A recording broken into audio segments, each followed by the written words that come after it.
আল্লাহ বলেন, হে ইমানদারগণ, তোমরা বেশি বেশি আমি আল্লাহকে স্মরণ করো।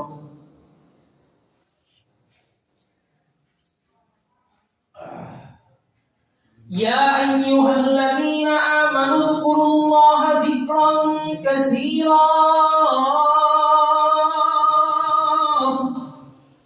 আল্লাহ বলেন, হে দুনিয়ার ইমানদাররা, তোমরা আমি আল্লাহকে বেশি বেশি স্মরণ করো। কিভাবে স্মরণ করবা? ওয়াযকুর ইসমা রাব্বিকা বুকরাতাও ওয়া আসীলা। সকাল সন্ধ্যায় আমি আল্লাহকে স্মরণ করো, আমি আল্লাহর নামের জিকির করো। তোমরা যদি আমি আল্লাহর স্মরণ করো, ওয়াযকুর ফি কিতাবানি, তাহলে তোমাদের ডাকে আমি আল্লাহ স্মরণ করব।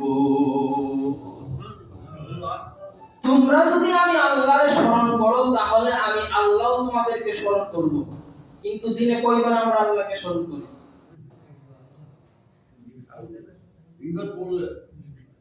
আল্লাহকে তো নিজের ইচ্ছায় স্মরণ করিই না।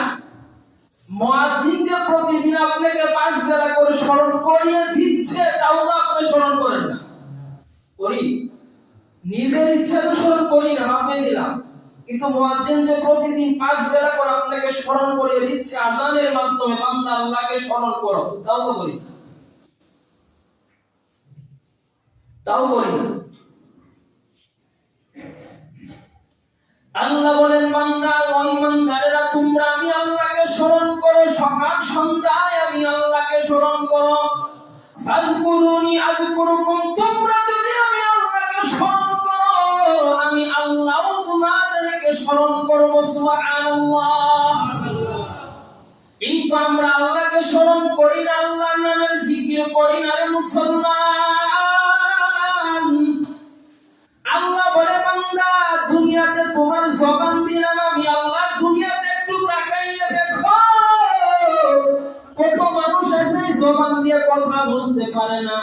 এই জবান দিয়ে নিজের মারে ডাকতে পারে না, বাবারে ডাকতে পারে না, আব্বা কয়ে ডাকতে পারে না, মাইরে মাই কয়ে ডাকতে পারে না, ভাইরে ভাই কয়ে ডাকতে পারে না, চাচারে চাচা কয়ে ডাকতে পারে না। কিন্তু বান্দা, তুমি একটা বড় চিন্তা করো না, যে জবান আমি আল্লাহ দিয়েছি, সারাটা দিন চলে গেল, ফজর চলে গেল, জোহর চলে গেল, মাগরিব চলে গেল, ইশা চলে গেল, নিজে তো স্মরণ করলেই না। আমি আল্লাহ মুয়াজ্জিনের